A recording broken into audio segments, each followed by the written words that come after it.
قلبي دوما يغمرني من فيض ضياء آيات المولى تدفعني نحو العليا. بسم اللہ الرحمن الرحیم. والشمس وضحاها، سورج کی قسم اور اس کی دھوپ کی قسم. والقمر اذا تلاها، اور چاند کی قسم جب وہ پیچھے پیچھے آئے سورج کے. والنہار اذا جلاها، اور دن کی قسم جب وہ پوری طرح روشن ہو جائے. واللیل اذا یغشاها، اور رات کی جب وہ اس کو ڈھانپ لے. والسماء وما بناها، اور رات کی آسمان کی قسم. وما بناها، اور جیسا کہ اس کو بنایا. والارض وما طحاها، اور زمین کی قسم جیسے اسے پھیلایا.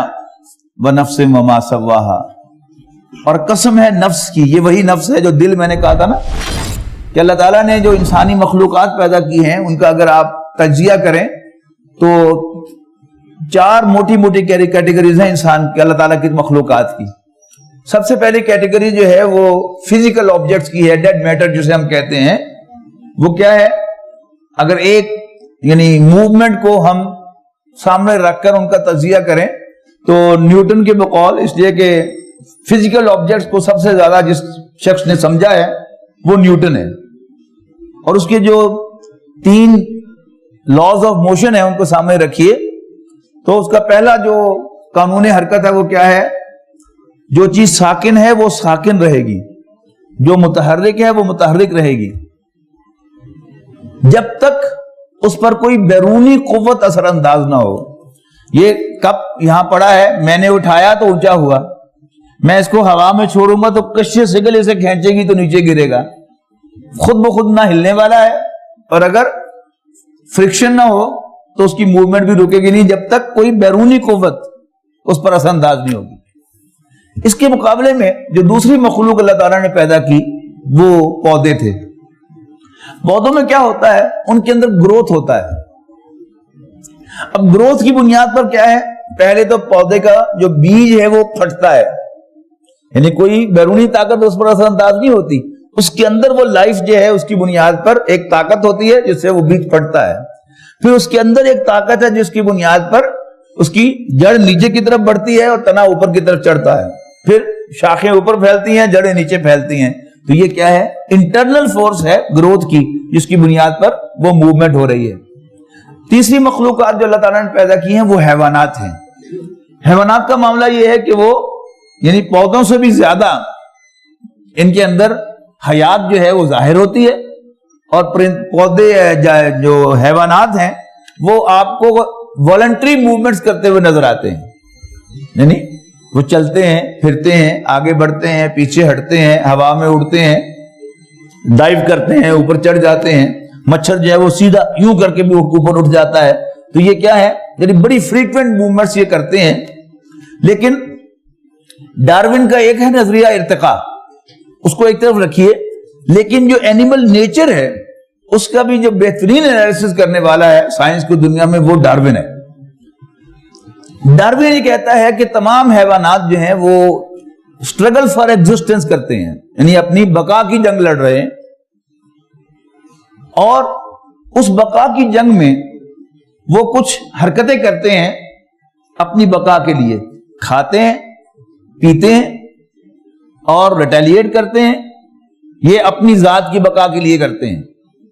ہم بحیثیت مسلمان اس میں کیا ایڈیشن کریں گے کہ اللہ تعالیٰ نے ان کو بھوک دی ہے تاکہ وہ کھانا کھائیں، اللہ تعالیٰ نے ان کو پیاس دی ہے تاکہ پئیں، اللہ تعالیٰ نے ان کو غصہ دیا ہے تاکہ وہ ریٹیلیٹ کریں اور اپنا دفاع کریں. اور اپنی نسل کے دفاع کے لیے حیوانات جو ہیں وہ ریپروڈیوس کرتے ہیں، وہ نسل جو ہے نسل کشی کرتے ہیں اپنی، اور اپنی نسل کو آگے بڑھاتے ہیں. لیکن وہ جو میں نے کہا کہ ہم یہ کہیں گے کہ اللہ تعالیٰ نے ان کو بھوک دی ہے، پیاس دی ہے، سیکس دیا ہے اور غصہ دیا ہے، جس کی بنیاد پر وہ کھاتے پیتے اور ریٹیلیٹ کرتے اور ریپروڈیوس کرتے ہیں.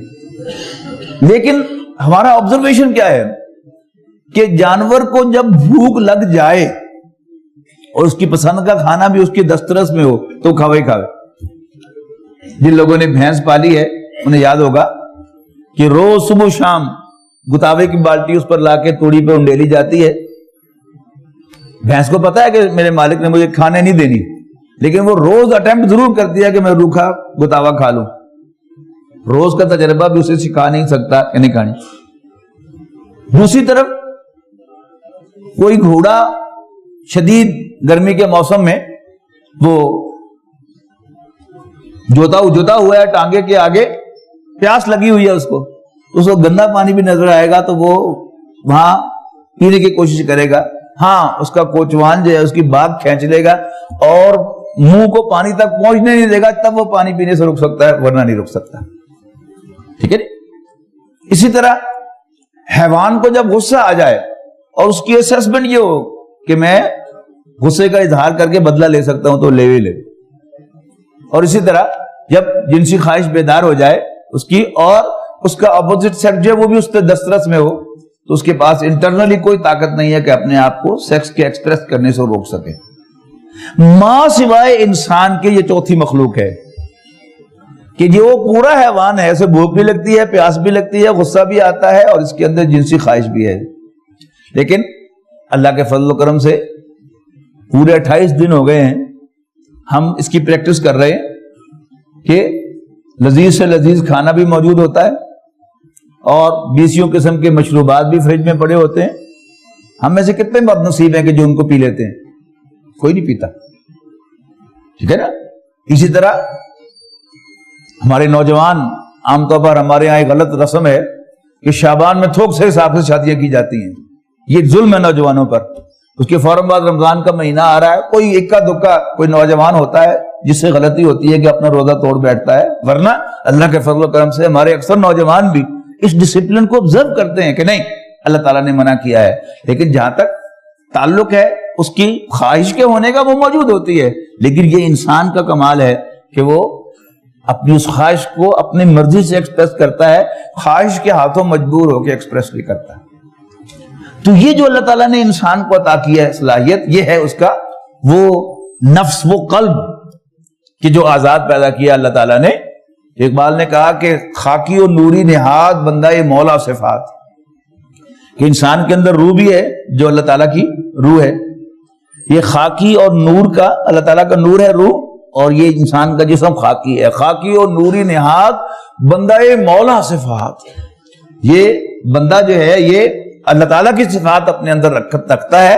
جیسے وہ غنی ہے, الصمد ہے, بے نیاز ہے, انڈیپینڈنٹ ہے, تو انسان بھی انڈیپینڈنٹ ہے, ہر دو جہاں سے غنی, اس کا دل بے نیاز.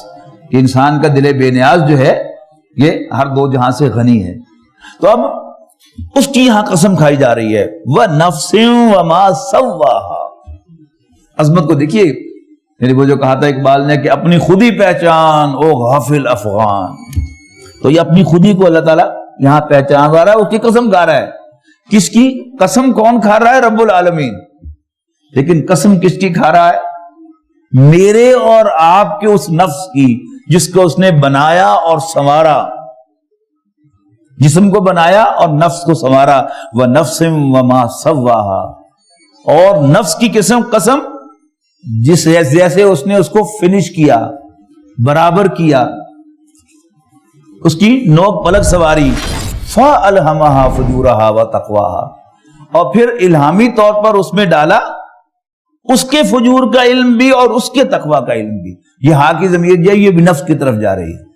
یعنی انسان کے اندر ایک تو وہ اللہ تعالیٰ نے نفس بنایا جو انڈیپینڈنٹ ہے, پھر اس کے اندر روح ڈالی جس کی وجہ سے اس کو علم حاصل ہوا, اللہ تعالیٰ کی معرفت بھی حاصل ہوئی اور خیر اور شر کا علم بھی حاصل ہوا.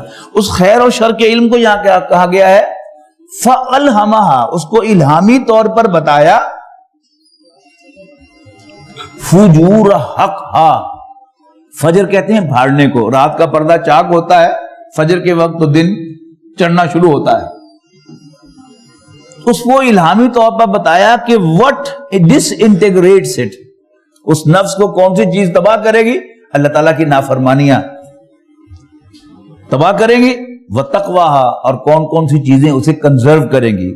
کنزرویٹو ایٹیٹیوڈ اور پرمیسو ایٹیٹیوڈ ذہن میں رکھیے گا. قَدْ أَفْلَحَ مَنْ زَكَّاهَا, کامیاب تو وہ ہوا جس نے اسے پاک اور صاف رکھا. وقد خاب من دساہا، اور ناکام ہوا وہ جس نے اس کو اپنے جسم کی خاک میں رلا دیا. یہ جو خاکی وجود ہے نا، تو اگر اس کے تقاضوں کو ہم رسپونڈ کریں گے تو ہمارا نفس پھٹے گا، گدلا ہوگا، خراب ہوگا. تو جب انسان اس کو حاوی کر لے گا تو اس کو تعبیر کیا وقد خاب من دساہا، اور ناکام وہ ہوا جس نے اس کو مٹی میں دفن کر دیا. کذبت ثمود بطغواہا، جھٹلایا قوم سمود نے اپنی سرکشی کی وجہ سے. اذ انبعث اشقاہا، جب اٹھا ان میں سے ایک بڑا بدبخت.